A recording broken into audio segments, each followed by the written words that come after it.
Hey guys, welcome back to Clownfish TV. This is Kneon. I'm not here with Geeky Sparkles. I'm going to talk about cancel culture. I'm going to talk about a couple of guys getting canceled like it's 2018. We're going to look into this, see if we can figure out why. As best I can tell, the reason these guys are getting canceled is because of their, I believe, their YouTube channel presence and the type of topics that they discuss on YouTube. You know, these guys are both probably a lot spicier than I am, but it is interesting. We're going to point out, at least in the case of AndyPants games, that there are spicier games on Steam. So it was not the game itself, which was Chad versus gay Nazis. You know, it's like, okay, Chad versus gay Nazis got banned. And again, we're gonna point out that there are some spicier games on Steam than this one. So there's got to be something else going on here. And we're going to talk about CAMELCAST, who I'm somewhat familiar with. I think I follow him or he follows me on Twitter. He's the guy I know that I believe, wasn't he the GameStop guy? And then he's driving NASCAR now, I believe, and Tim Pool is sponsoring him. Is that what the problem is? Is that what the problem people have, is Tim Pool sponsoring him? I don't know. But he got canceled from a convention in North Carolina, which is kind of surprising. But here's the thing. Here's how this works. At least it's been my experience how it works. The issue they cite, if you've been targeted for cancellation, right? And I think for look, I'm going to be honest. I think for the most part, a lot of this stuff has dissipated. At least the more, I don't know. I would say it's not happening as often, right? But there are people that people within certain fandoms, certain groups, certain cliques. I think it's more like cliques. They've decided they're enemies of the people, enemies of their people, and they're going to go out of their way to try to keep them out of quote unquote their space. And usually what happens with conventions, especially, is you have a lot of volunteers. You have a lot of people that, you know, they basically came up through the ranks on the, you know, it used to be the fan forums, but now the Discords and stuff like that. And I think this is kind of what happens with Gen Con when they ban people. I think it's more they rely on their people like doing it, you know, recon or something. And, you know, in a lot of ways, they're going out there. If they've decided they don't like you for whatever reason, they're going to go out to your social media and they're going to find a reason to get rid of you. And then the reason they're going to give you is not going to be the actual reason, because it looks really silly of them to be like, yeah, the reason we got rid of you is because of this one tweet from 8 years ago. And also, I think you're stinky and problematic or whatever. They're going to find another reason. Oh, you're not notable enough. Oh, you know, we had some complaints, whatever. And again, it's usually a very vocal minority of people that instigate this. But a lot of people working these conventions are the same people that share staff amongst different conventions. They all talk to each other. Kind of like the media, they all talk to each other, and that's usually how this happens. Or in the case of this guy's game, they will just flag a game until Steam takes action. Usually, Steam, whether it's Steam or Kickstarter or you know, whatever platform, they will flag it and say, "Did you know this guy's a hate monger or whatever? Here, let me show you." And that's kind of, you know, a thing too. So a lot of times companies like Steam, we're going to talk about some of the other stuff they have. They're not paying attention. They don't pay attention until somebody else pays attention and then brings it to their attention. And rather than deal with the hassle, a lot of times they will buckle. Conventions, especially, you know, conventions and like publishers, and you know, they will buckle because they just do not want to deal with the headache. They do not want to get dragged into the culture war or any of that stuff. And they think it's easier. You know, was it go along to get along? Yeah, they think it's easier, even if they don't necessarily agree with it, or they think that people are overreacting. They think it's easier just to not have a person come to their show or not carry that game or whatever. Because, you know, I think they know that there's not going to be a lot of backlash, but the backlash they get is going to be severe. You know, we've seen this. We saw it with the Vic Mignogna situation. Now he's actually getting invites to conventions again, and I don't think he's getting nearly the blowback that he got before, but there were, you know, these people were going around literally intimidating convention owners into dropping him. And, when you're in the nerd space, and a lot of nerds just want to be left alone to just, do their nerd shit. They don't want to deal with it. So, yeah. And if you have normies that aren't really paying attention to what's actually going on, they're going to be like, oh my God, this person's a Nazi. Oh my God, I don't want actual Nazis at my convention. Well, who the hell would want actual Nazis at their convention? They're going to burn all the books. I mean, geez, what are you going to do? So let's talk about this. Let's look into this a little bit more and see if we can make sense of what's going on. Again, I feel like this is a throwback to 2018. Before we get into it any further, please subscribe for more pop culture news, views, and rants. Guys, Geeky sitting this one out. So I think first we're going to go with AndyPants game. AndyPants games? AndyPants games. Yeah, AndyPants game gets censored. It's called Chad versus the Gay Nazis. Now, I am not familiar with him. Apparently, he is... I guess you'd call a quote unquote based gaming commentary channel.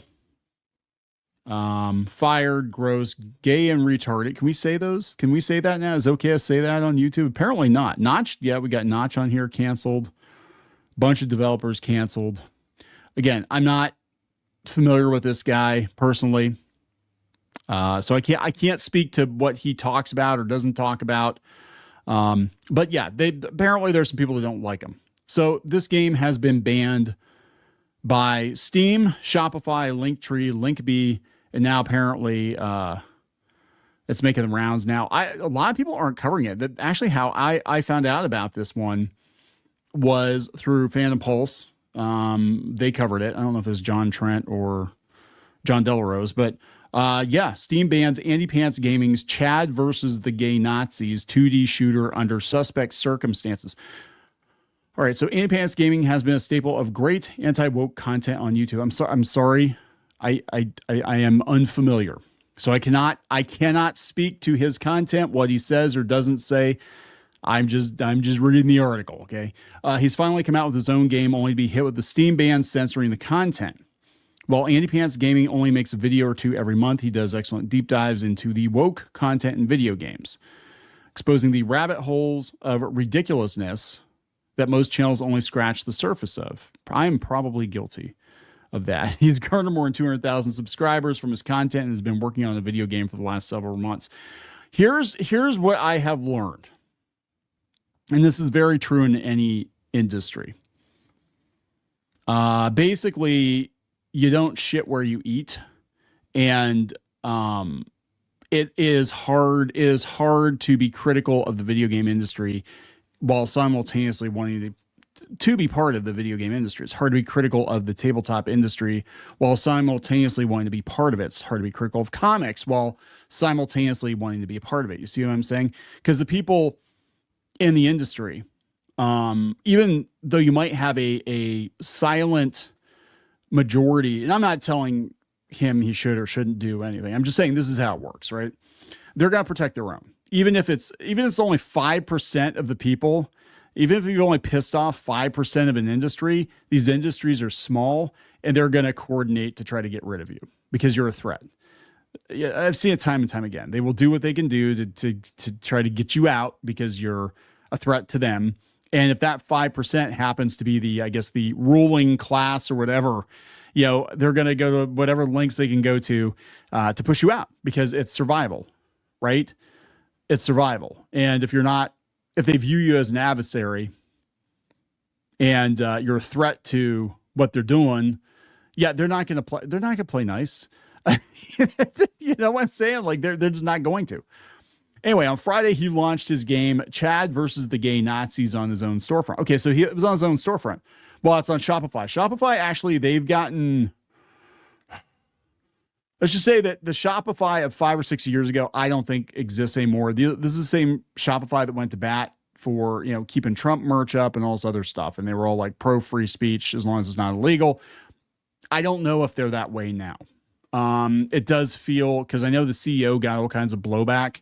Shopify feels different. That's why we're no longer using them. Not that anything we do is even, remotely offensive or whatever, but you know what I'm saying? Like, it feels like they could go that way and just like flip a switch and be like, yeah, we don't want anybody on the platform that doesn't, toe the line or whatever.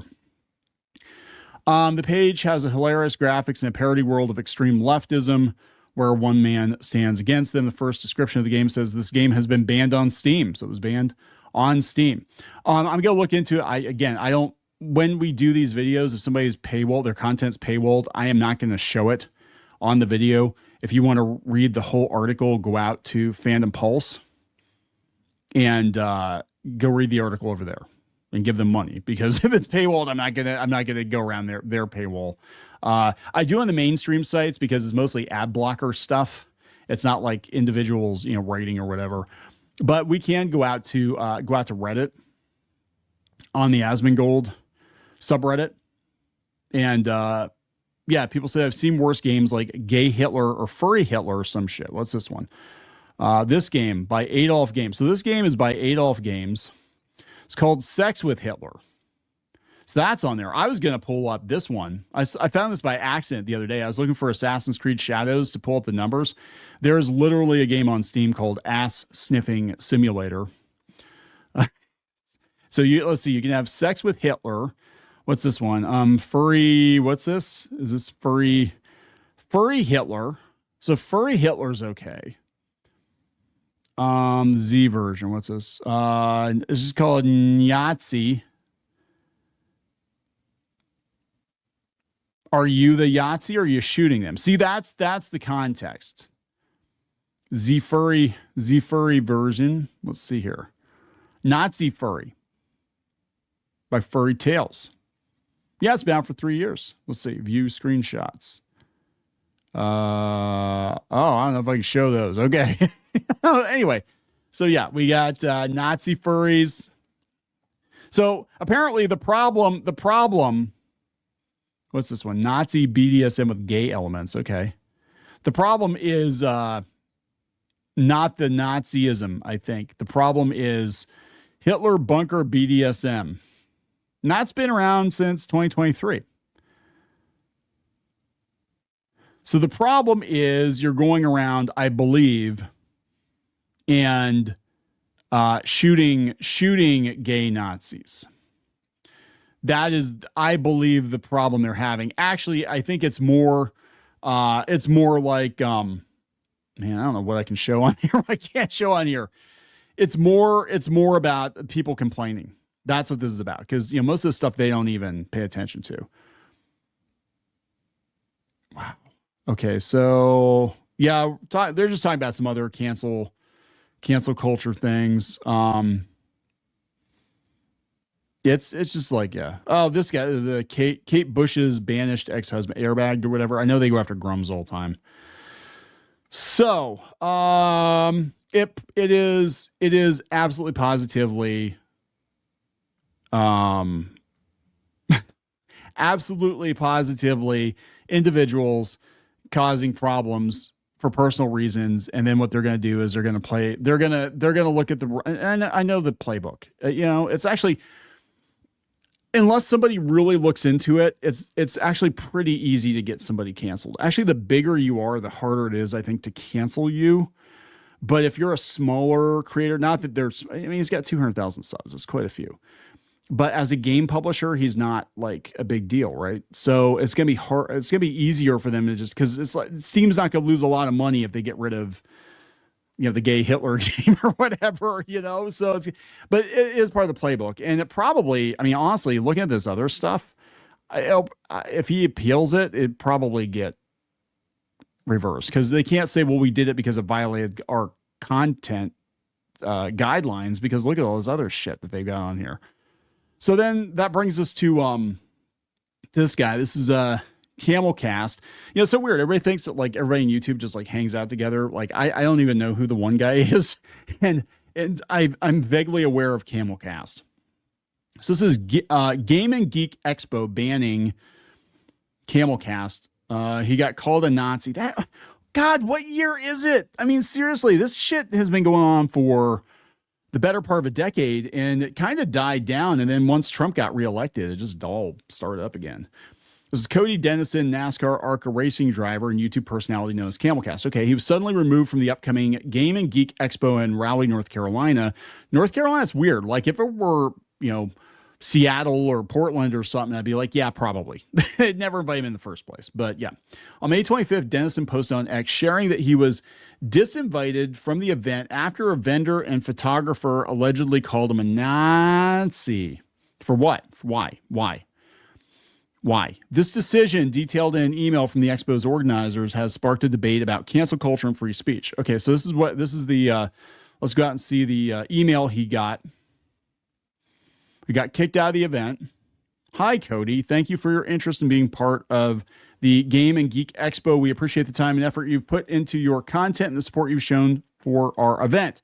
After careful consideration, i.e. threats from some crazy people, we made the decision to move forward without your involvement in this year's show. While we truly appreciate your recent efforts, including the removal of one of the flagged videos. What video? Okay. Additional content has since surfaced that has raised continued concerns from our community guests and sponsors. Well, I would need to see the content that they are concerned about. Unfortunately, we've already experienced the loss of a sponsor and several other guest participants due to this situation. So that means somebody didn't like him and they backed out. And it's beginning to negatively affect the overall perception and inclusivity of our event. Please understand, this is not a reflection on you as a creator. You and your Nazi videos and shit. But rather a necessary step to ensure we are maintaining a space that's welcoming, respectful, and positive for all attendees and partners. We absolutely respect your right to creative expression and free speech, but we also have a responsibility to our broader community. Yeah, what they do is they threaten them. They threaten showrunners. Again, Vic Mignogna, I saw this. They did with Gina Carano too for a while. Now she's okay now. It seems like she gets to go to conventions now and whatever. But that's how they get you. They don't come at you directly. They basically try to cut off your support system. And I swear to God, these people sit down and they write out a whole list of like, well, here's their advertisers and here's where they're hosted and here's where they whatever. And then they'll find a technicality. And the weird thing is like whatever you get canceled for, I guarantee you there are people out there doing 10 times worse that just haven't run afoul of whoever's trying to cancel you. Right. It's just that, and that's usually what it is. It's usually some personal vendetta that they try to use as a gotcha to get you canceled from events. I think it's incredibly pussy of the convention. I mean, honestly, the thing to do if you wanted, I mean, unless he did again, I have not seen these videos or whatever it is. I'm just saying, just armchair observation. Look at the massive support that Vic Mignogna got when a couple of conventions actually had the balls to bring him in, and there were lines around the freaking block for him. And you go to other conventions, and a lot of these dub actors, like they don't have that many people at their table. Vic Mignogna had a line and a half.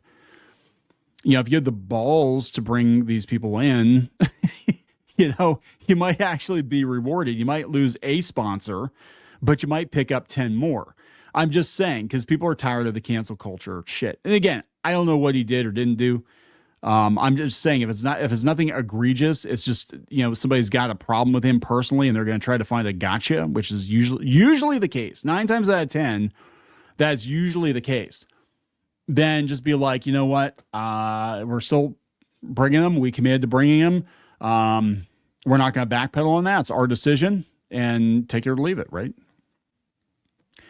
So let's see, what else did he say here? He said, the funniest part is I just had 2 guys in my NASCAR race Friday with VIP access that worked for the Expo leadership.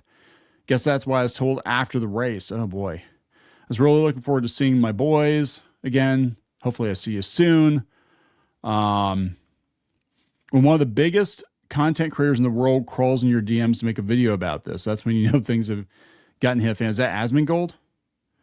I don't know who did this. We appreciate the fact that you had merch made specifically with a design from a professional for the con, which cost you nearly $1,000, but you're canceled, no refunds. Yeah, it sounds about right. Yeah, comparing it to Vic Mignogna, yeah. So it's like, look, it's alive and well in the convention space. Again, I think it's on the corporate level. I think it's actually getting better because these corporations have like fuck you money. And it's like, if you're going to come at them, a lot of times they're going to double down, lawyer up or whatever. But yeah, when it comes to these conventions, these people are afraid. They're afraid, and a lot of times they'll just they'll buckle first, ask questions later. I mean, again, the situation with Vic Mignogna, there were conventions that supported him. There were conventions that actually came out and said, for the record, we had so-and-so. Actually, it was Vic Mignogna. It was Takosho Kon in Pittsburgh. And they said, we've had Vic here several times. It's never been a problem. We've never had any reports of any inappropriate anything. And they got all kinds of shit for that. And I don't think he's been back to Teco in Pittsburgh since the incident. I have to double check that, but I don't think he has been. But yeah, just for saying, hey, we never had a problem with him, that was enough to run afoul of certain people. And it is a very small group of people. They just want to police fandom. And again, without any context, I don't know what the hell's going on here, but it looks like it is cancel culture, at least in the convention space, is alive and well. I mean, come on, we had an incident a couple months ago. It wasn't about us getting canceled, but we had a showrunner from a convention here in Pennsylvania, and actually the convention is held in a relatively red area, getting mad about Trump supporters going to the convention. Like, if you're a Trump supporter, don't come to my show, don't give me money, whatever. Or I'm sorry, I got that wrong. They actually wanted the money. If you're a Trump supporter, I want your money. But yeah, they basically said, yeah, if you're a Trump supporter, you're a literal Nazi. But they'll go ahead and take your money, because I guarantee you, like, in that particular part of the state, 70% of your attendees are probably Trump supporters or conservative leaning, just saying. But yeah, and then we got blocked because my wife called out and said, hey, yeah, you probably shouldn't be going around telling people not to come to your con if they voted a certain way. It's not good for business. And we got blocked for that. And we used to support that con. We were there for years. We buy multiple booths. Or one of our other businesses, we would buy like three of the big tables every year for like 10 years. Yeah, we got blocked, so whatever. I mean, the con scene is really weird, guys. It's very strange. So there we go. Cancel culture alive and well. I'm going to wrap it up. Please subscribe. We'll talk later.